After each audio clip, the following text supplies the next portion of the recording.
ఒక్కసారి గట్టిగా చప్పట్లు. వినిపించట్లా? Very good, very good. Thank you, thank you. ఇక మళ్ళీ చప్పట్లు ఆఖరిలో కొట్టుకుందాం. మధ్యలో హాయిగా రెండవ పనిలో ఉందాం. ధ్యానపూర్వకంగా గడుపుదాం. వినటం ధ్యానమే, చెప్పటం ధ్యానమే, చూడటం ధ్యానమే, చూపించటం ధ్యానమే. కనుక కళ్ళు మూసుకోండి. ఇప్పుడు చూసేదేమీ లేదు. కాసేపు పంపకం ఆపండి నాన్న. మళ్ళీ పంచుది కానీ అందరికి ఇద్దాం. వెళ్ళేటప్పుడు అందరి కళ్ళు మూసుకోండి అమ్మా. ఒక్క 3 సార్లు ఓంకారం చెప్పుకుందాం. విశ్వబీజాక్షరం, ఆత్మశక్తి బీజాక్షరం ఓం మన లోపల నిరంతరం జరుగుతూ ఉంటుంది. ఆ ఓంకార శబ్దం అంతర్నాదం అంటారు. అంతర్నాదం, ఈ విశ్వనాదం రెండింటికి ప్రతిరూపం ఓంకారం. అకార ఉకార మకార శబ్దాల కలయికది. ఒక 3 సార్లు అందరం కలిసి చక్కగా చెప్పుకుందాం. మన వాక్ శక్తిని ఉపయోగించుకుందాం.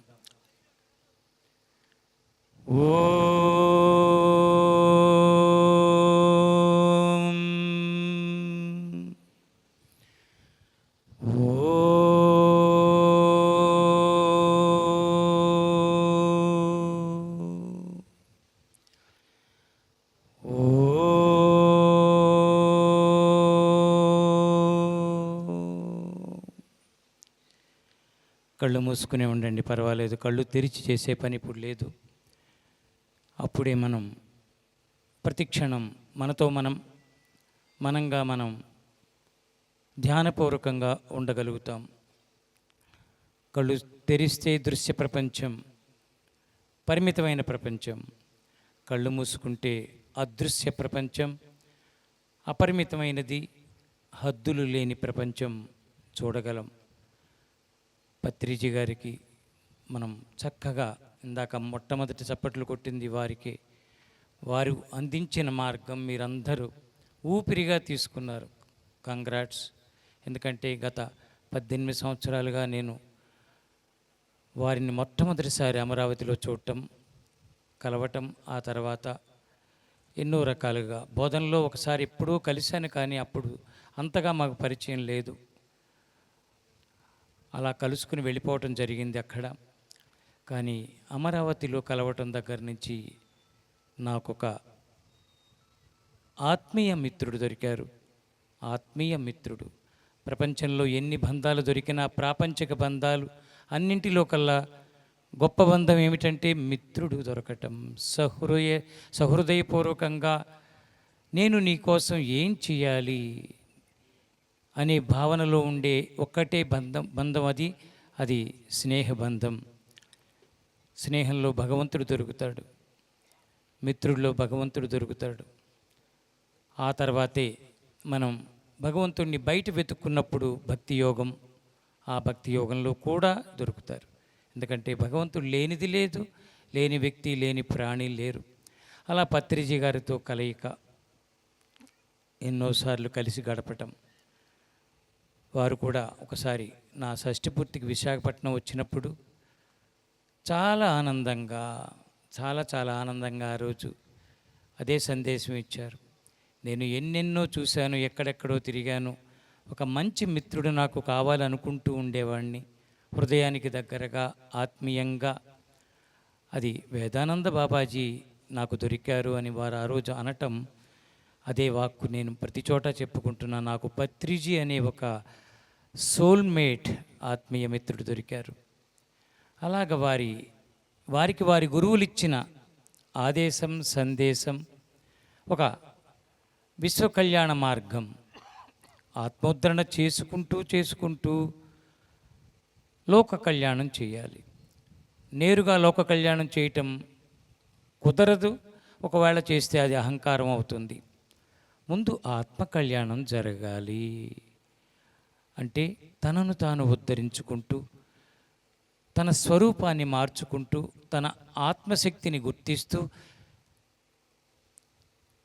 సోహం నేను అయి ఉన్నాను అనే సత్యాన్ని గ్రహించి, గురువులు చెప్పేదేమో తత్వమసి నువ్వు అది అయి ఉన్నావు అని పత్రిజీ గారు ప్రతి వ్యక్తిని నిద్రలేపి, నిద్ర అంటే అజ్ఞానపూర్వకంగా ఉండే నిద్రని లేపి అందరినీ కూర్చోబెట్టి, ఆ తర్వాత కూర్చో, కళ్ళు మూయి, లోపలికి చూసుకో అంటూ ఆయన ఊరూరున ప్రతి హృదయాన్ని కదిలిస్తూ దేశ విదేశాలకు ఒక చక్కటి వారు గ్రహించిన దాన్ని పంచుతూ వెళ్ళారు. పంచటానికి పాత్రదారులు కూడా తయారు చేసుకున్నారు.